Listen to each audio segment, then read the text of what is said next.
adelante, pasa. Gracias. La Johan, ¿cómo Hola. estás? Hola, maestra. ¿Dentro?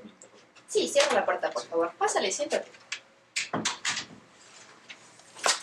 Esa es Reseña.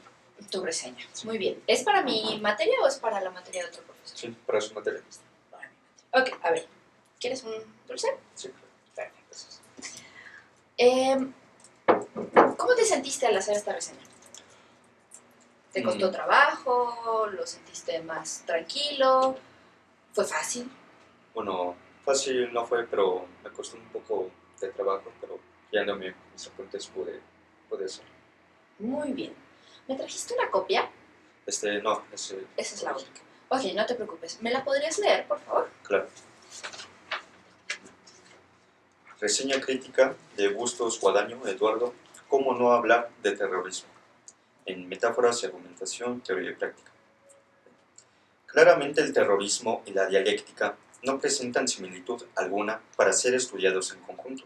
Sin embargo, el catedrático de Lógica y Filosofía de la Ciencia en la Universidad Nacional de Educación a Distancia, Eduardo de Bustos Guadaño, en el capítulo 9, ¿Cómo no hablar de terrorismo?, de su libro Metáfora y Argumentación, Teoría y Práctica, estudia el lenguaje terrorista a partir de la ciencia cognitiva, específicamente en la semántica cognitiva a través de marcos, para comprender las elecciones conceptuales de las personas al hablar sobre el terrorismo.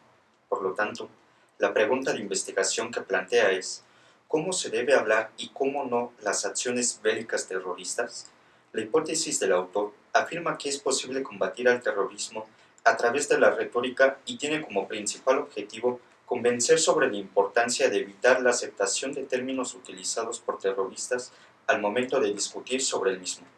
En cuanto a las limitaciones del trabajo, el autor especifica que su intención no es realizar una guía de estilo a partir de sus ideas, sino que su enfoque está en el contexto dialéctico. El argumento central de la obra es que la elección del lenguaje, específicamente en la enmarcación de ciertas metáforas, es un factor sumamente importante para lograr debilitar los argumentos de los grupos terroristas y, consecuentemente, debilitar sus acciones. En este sentido, el autor señala la relevancia de evitar caer en los marcos cognitivos que los grupos terroristas han impuesto en las sociedades occidentales.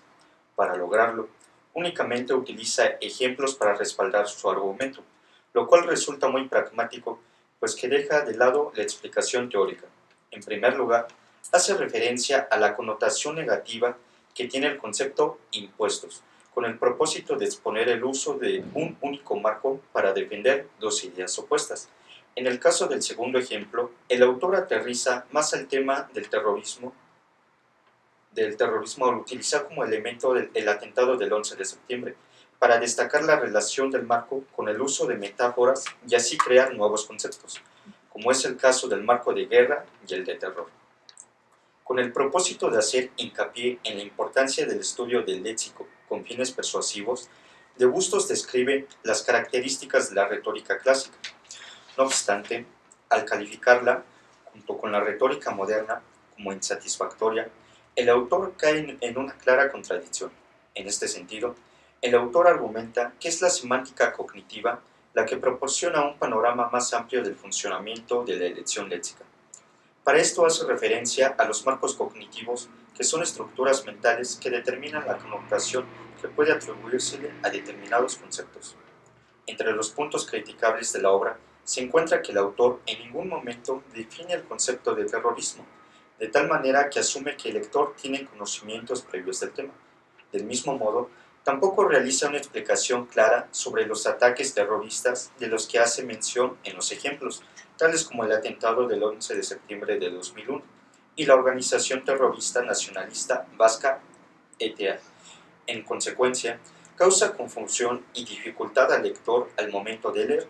Del mismo modo, De Bustos presenta graves deficiencias al momento de conectar los conceptos en los que basa sus argumentos con sus objetivos de estudio, que es la semántica cognitiva. Esto debido a que las afirmaciones que utiliza llegan a ser repetitivas y circulares, lo cual repercute en la fortaleza de sus argumentos. En el desarrollo de su tesis, Eduardo de Bustos conceptualiza el vínculo particular entre el pueblo y su relación por medio de metáforas para demostrar la heterogeneidad de la identidad individual y la identidad colectiva. Son precisamente estos conceptos los que, según el autor, constituyen un elemento esencial en cualquier ideología nacionalista, que es el principal marco cognitivo de los grupos terroristas. Para concluir, es importante recordar la hipótesis del autor, en la que expone que el lenguaje terrorista requiere una consideración crítica basada en la ciencia cognitiva. Sin embargo, el autor no llega a una conclusión contundente en la que se demuestre eficazmente que la elección de un vocabulario específico tenga incidencia en las acciones terroristas. A su vez, tampoco logra convencer ni guiar adecuadamente al lector para que éste no adopte los marcos cognitivos de donde surge el lenguaje terrorista. Sin embargo, el autor logra demostrar que, aunque puede no haber incidencia, sí existe una relación entre el terrorismo y la ciencia del lenguaje. Además, es muy destacable la intención de estudiar un tema tan amplio como lo es el terrorismo, a partir de un enfoque completo como el de la dialéctica, pese a la falta de información acerca del tema. Finalmente, es importante recalcar que la lucha contra el terrorismo es también un combate retórico. Muy bien, ¿qué te parece tu texto? Bueno, me parece que puede tener unas deficiencias, pero hago lo que se trabajó, una reseña. Muy bien. ¿Te diste cuenta que hubo unos momentos donde te paraste en la lectura, donde como que faltaba? Yo creo que sería importante que los marcaras para que revises ahí cómo está la estructura de la oración. ¿Te parece? A ver, si quieres buscarlos.